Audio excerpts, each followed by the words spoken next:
என்னுடைய மரணத்தின் மூலமாக இந்த நாட்டில் வேலை செய்யக்கூடிய எல்லாருக்கும் நான் ஒரு செய்தியை சொல்ல விரும்புகிறேன்ட்டு சப்ஜெக்ட்ல போட்டிருக்காங்க. நீங்க இது நம்ம உட்காந்து நம்ம பேசிட்டு இருக்கோம், ஒரு பெரிய கொந்தளிப்பை ஏற்படுத்தி இருக்கோம். இவங்களுக்கு இன்னொரு 30 வருடத்திற்கு மேல இவங்களுக்கு சர்வீஸ் இருக்கு. இவங்களை நிம்மதியாக பணியாற்ற விடுவாங்கன்ட்டு உங்களுக்கு தோணுதா? இப்படி ஒரு லெட்டர் எழுதி இப்படி ஒரு குற்றச்சாட்டை முன்வைத்த பிறகு அங்க உள்ள என்ன நடக்குது ஏது நடக்குதுன்னு வெளியில யாரும் அவ்வளவு எளிதாக சொல்ல மாட்டாங்க, வெளியில வராது. இது ரொம்ப கட்டுக்கோப்பாக இருக்கக்கூடிய ஒரு துறை அது, நீதித்துறை அது. இவங்களுக்கு வரக்கூடிய நாட்கள்ல இவங்களுக்கு எந்த தொந்தரவும் இல்லாம இவங்க அமைதியாக பணியாற்றுவதற்கு சூழல் அமையும் அப்படின்ட்டு உங்களுக்கு தோணுதா? சூழலை அமைக்கணும்னு நான் நினைக்கிறேன். ஏன்னா ஒருவேளை அப்படி ஒரு தொந்தரவு இருந்தாலும் இது இப்ப லைம் லைட்டுக்கு வந்திருக்கு. நான் ஏற்கனவே சொன்ன மாதிரி இது ஒரு சுயநலமான ஒரு பிராதா நான் பார்க்கல. இது அவங்களுக்காக மட்டும் இல்லாம எல்லா பெண்களுக்காகவும் தான் குரல் கொடுத்திருக்காங்க.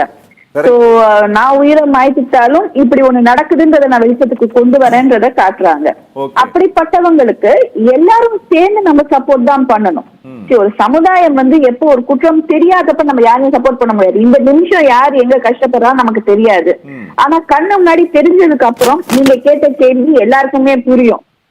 இனி அவங்க தொந்தரவு இல்லாம ப்ரொசீட் பண்ண முடியுமா, அவங்களை சும்மா விடுவாங்களா, அவங்களுக்கு ப்ரொஃபஷனலா நிறைய தொல்லைகள் கரியர் வைஸ் கொடுப்பாங்களே, இதெல்லாமே நமக்கும் தெரியும். ஆனா இதுதான் ஒரு காரணமா இருக்கும் பட்சத்துல ஐ திங்க் எல்லாரும் சேர்ந்து அவங்களுக்கு அந்த அரவணைப்பையும் அந்த ஒரு உறுதுணையும் கொடுக்கணும்னு நான் நினைக்கிறேன்.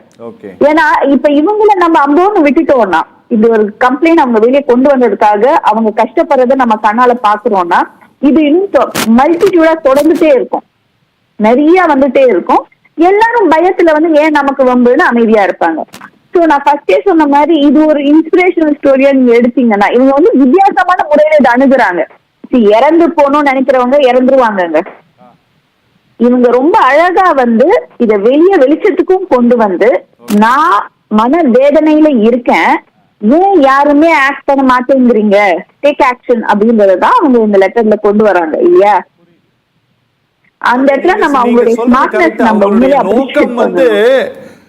தற்கொலை பண்ணிட்டு இறக்கணும் அப்படின்ட்டு இருந்ததுன்னா அவங்க அதை செஞ்சிருப்பாங்க இல்ல? கரெக்ட். ஆனா அவங்க இந்த உலகத்துக்கு ஒரு செய்தி சொல்ல விரும்புறாங்க, ஒரு மெசேஜ் பாஸ் பண்ணணும்னு நினைக்கிறாங்க. கரெக்ட். ஆமா, அதனால அந்த இடத்துல நம்ம அதை அப்ரிஷியேட் பண்ணணும், அவங்களை அப்லிஃப்ட் பண்ணணும், சப்போர்ட் பண்ணணும்.